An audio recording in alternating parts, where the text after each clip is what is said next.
Here's the most twisted truth about avoidant relationships. They need you to be the one who walks away. Not because they don't care, but because they care too much to function properly. Their entire emotional architecture is built on the foundation of controlled distance, and your presence has become an existential threat to their carefully constructed psychological fortress. You've been interpreting their withdrawal as rejection, but it's actually a desperate plea for you to make the choice they're too terrified to make themselves. They're caught in an impossible bind. They can't be close to you without feeling suffocated, and they can't lose you without feeling abandoned.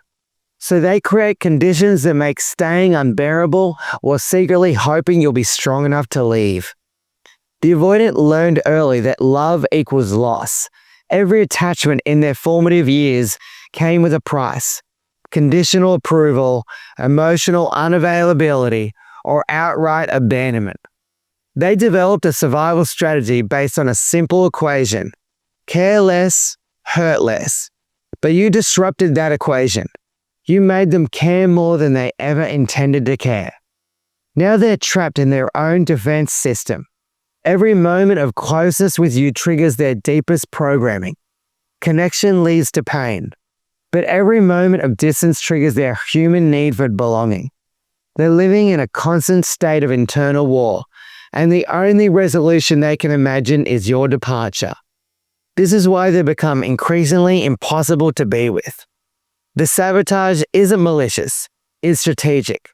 They're creating conditions that will force you to do what they cannot: end the relationship and free them from their own emotional prison. They feed you just enough emotional connection to keep you invested, but never enough to feel secure. This isn't accidental cruelty.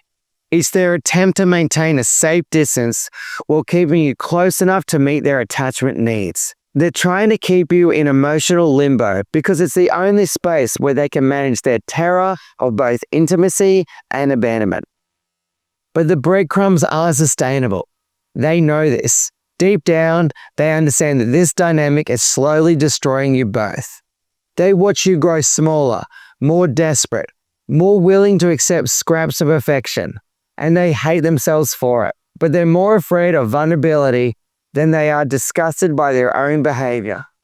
When you finally leave, you give them the gift they've been unconsciously seeking: proof that they were right to keep their walls up. Your departure confirms their deepest belief that everyone leaves eventually. It's painful, but it's also relieving. The tension ends, the impossible choice is resolved. They needed you to be the villain in their story so they could return to being the victim in their own mind. Your leaving allows them to retreat back into their comfort zone of emotional isolation while maintaining their narrative that love is dangerous and people are unreliable. But here's what they don't understand. Your departure isn't their liberation. It's yours too. You're not abandoning someone who loves you but can't show it. You're freeing yourself from someone who needs you to be smaller so they can feel safer. The most loving thing you can do for an avoidant is to stop enabling their emotional cowardice. By staying and accepting their dysfunction, you're participating in their self-destruction. By leaving, you're forcing them to confront the reality of their choices. They need you to leave them so they can finally face themselves. And you need to leave them so that you can finally find someone who doesn't require your emotional death at the price of their comfort.